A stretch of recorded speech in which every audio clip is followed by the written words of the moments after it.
up, gals? Thanks again for being here with us. We have Trina Glines today. She's a relationship trainer, coach, and speaker, and founder of the Taming Jane Academy. She's going to be talking to us about strengthening our marriage. So tell me this, Trina, what inspired you to become a relationship coach? Actually, it was me going through my own journey. So I've always been a teacher since I very first got married. We've been married 30 years. And I taught in a different platform. I taught a lot of youth and traveled and did, different seminars and stuff for youth, and kind of got bored of that. But I was also at the same time going through my own transitions in my own life. And I just one day was like, I need to strengthen my marriage. I need to work on that. So as I went through my own journey, it made such a huge difference that I'm like, I got to share this with other women. So then I just started sharing it with friends and started out doing just almost like a book club deal kind of thing with ladies. And it resonated so well that's where it all began. That's amazing. You're like, I got to share this with the world. Apparently It works. So tell me a little bit about your family, how long you've been married and how many kids you have. So I've been married 30 years. We've got 5 kids. The oldest is my daughter, and then we have 4 sons. And we only have, our baby is almost 21. He's the only one not married. Everybody else is married. I've got 3 grandchildren, 2 grandsons, and a granddaughter. And so, we're empty nesters. Just got a puppy at Christmas. And you're in the easy stage. Yeah, for sure. somewhat. So do your own kids use your course that you came up with? They actually do. So my daughter took my class, and both of my daughter-in-laws took my class. My new daughter-in-law that just got married, my son just got married in August. She hasn't taken my class yet, but she's asked me lots of questions. So, and they've read some books together that I recommended. And so that was, it's all, I don't want to push it ever, especially on daughter-in-laws. I want it to be really natural, but my one daughter-in-law's taken it a couple times, and my daughter's taken it a couple of times. And it's been, in some ways I'm like, if that's all it was for my own kids, then I'm happy, right? Like just knowing you can help out your kids with things that you wish you would have known. Right.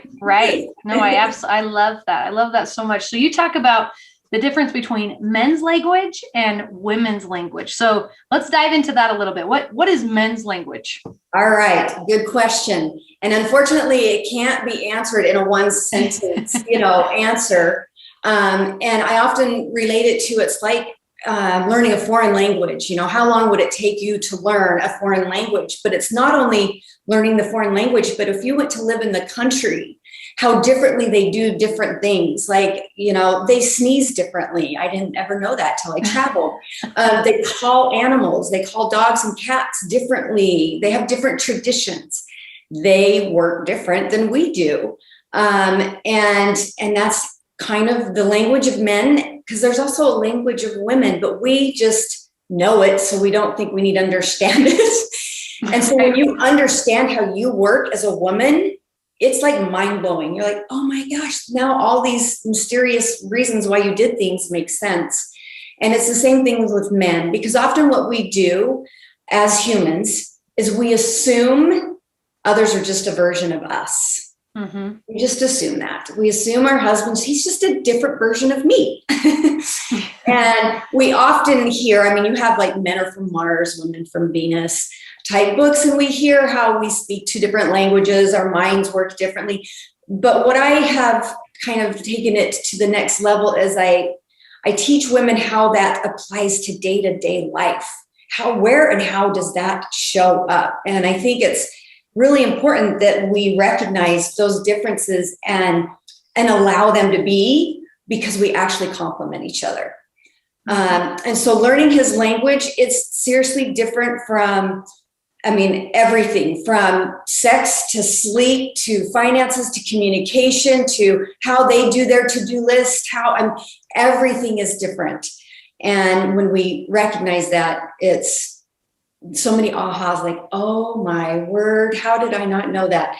So I'd be happy to share a couple like Please. examples of this, if that would be good. So one of them is, and you hear this in different terms, that men are single task focused and women are multitask alerted. Men, the way I explain single task focus is men think about one thing at one time. And we don't understand that as women because we're thinking about everything all at once. Mm-hmm. And I feel like this is a root of why we often as wives might feel like our husbands are misbehaving, because they really only think about one thing at a time. When their train is on that track, that's all they're thinking about. When they're at work, they're like work, work, work, work, work. And we don't understand why, like, they're at home and they're doing something and a whole bomb just blew up in the family room. They're like oblivious to the bomb because he's in on his computer doing something, and we're getting frustrated because they don't attack it like we do. Mm-hmm. But they work different. They're single task focused for a reason. That single task focus allows them to be the protector, the provider, the procreator. You know, they have to go out and provide, slay dragons all day long, and they need to be able to concentrate and not have all of these distractions. Whereas how often you're married, I'm assuming. Yes. You know, your husband said, can you just think about one thing at a time? You know, because we're like, no, I can't. It's not our to-do list and it's everything all at once, right? Like we see it all, but we have to, because we're women and we're mothers and we're taking care of all these children. And if we only did one thing at a time, dinner's going to burn, the baby's going to cry, and we're not going to hear them while we're doing something else. You know, like we have to understand all of that. So the way that this can show up in a marriage, just some kind of a couple fun examples.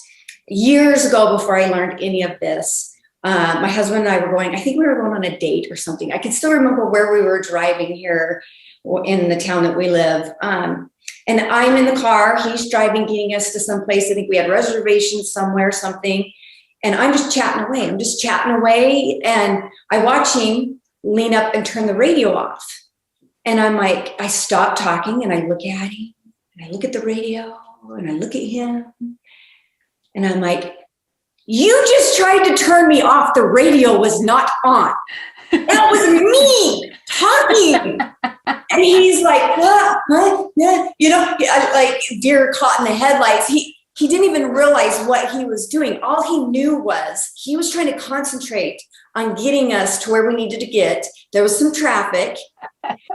And I'm talking, and it was disrupting that concentration. So he tried to turn me off.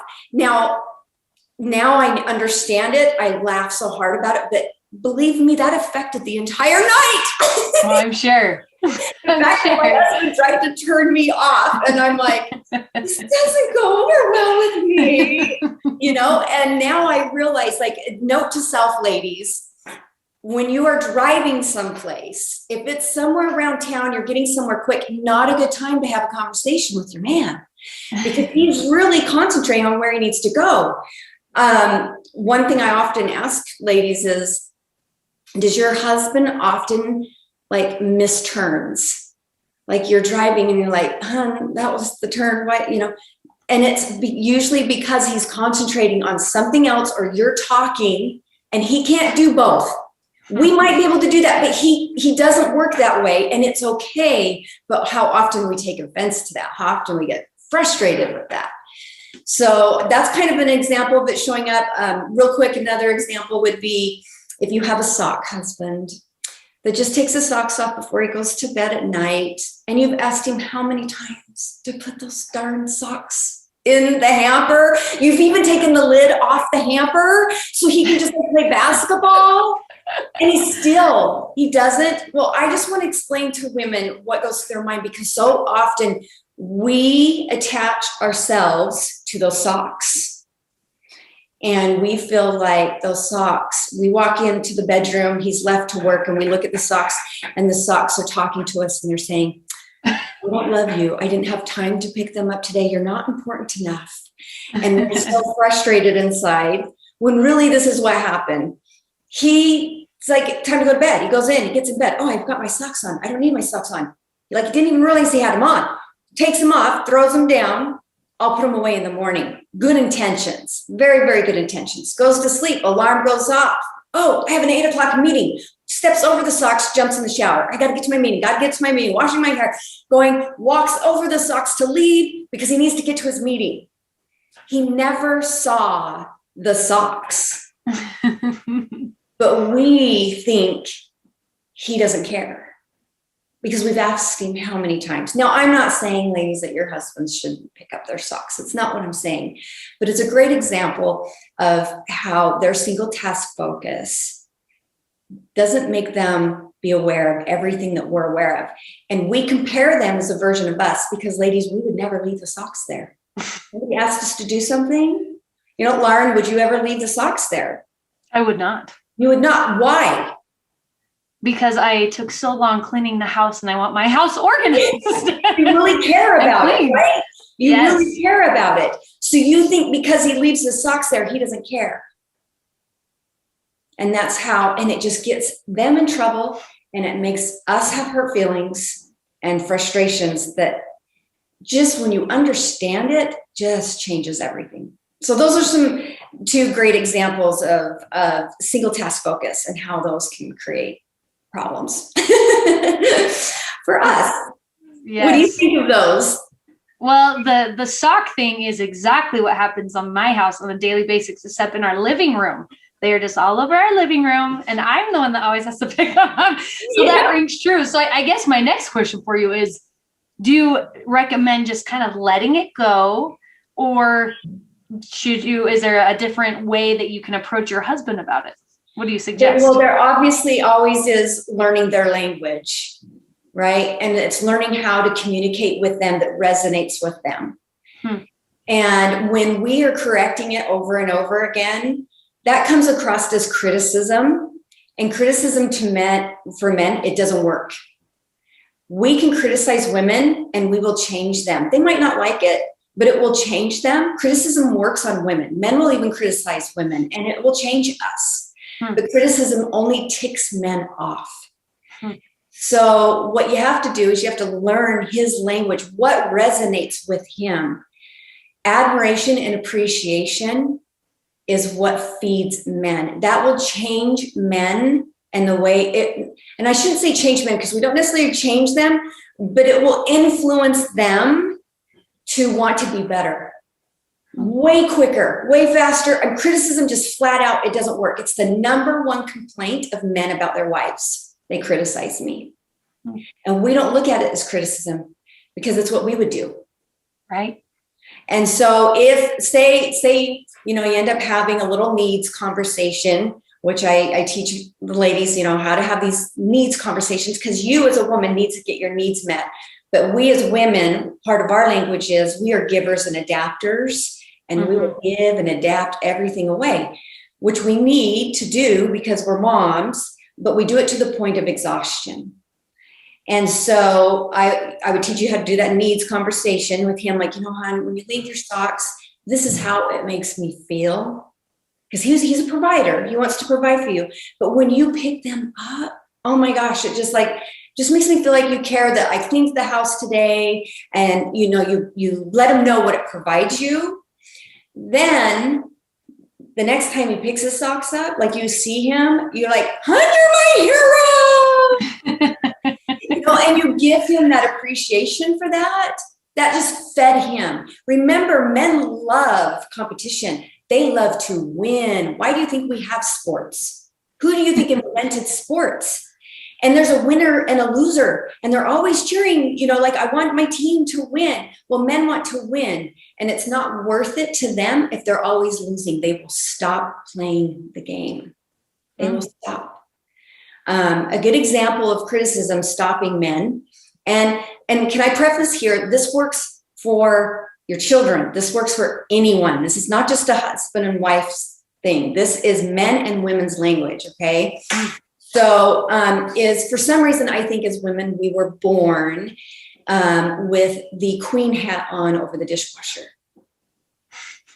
There's only one right way to load the dishwasher. Mm-hmm. And many, many years ago, I was visiting my mother and father-in-law, and I always wondered why my father-in-law never loaded the dishwasher. Never loaded the dishwasher.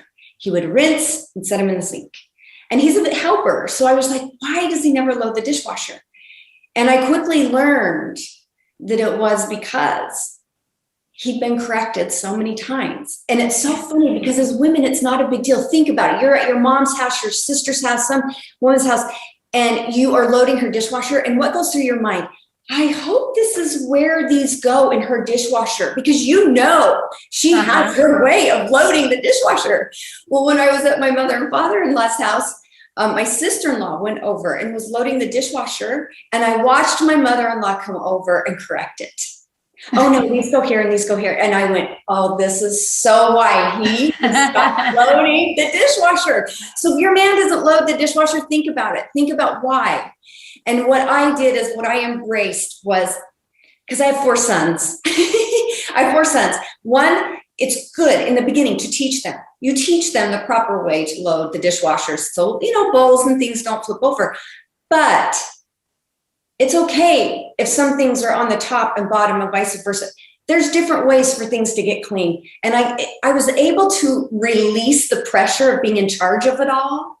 And so what, if I went and pulled the dishwasher out and my youngest had loaded the dishwasher and there was a few bowls that did get flipped over and a couple things that didn't get clean, I just grabbed them and re-put them back in and put the rest away. And then I thanked my son for loading the dishwasher because he did it, and it's okay if it wasn't perfect.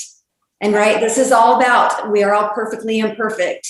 Right. But you will shut down their giving, especially as men and boys, by always correcting, teaching the right way, which comes across to them as criticism. Your daughters, you can do that a little more, but remember, as you do that more and more, you're teaching them there's only one right way to do something, and they're going to pass that on. They're going to pass that on. Well. Oh, I love that so much. And you're obviously so knowledgeable. You have the best personality. And so thank you so much for doing this with us. Trina Glines, relationship trainer, coach, and speaker, and founder of the Taming Jane Academy. Thank you so much for being here with me today and taking the time. You're so welcome. Thank you.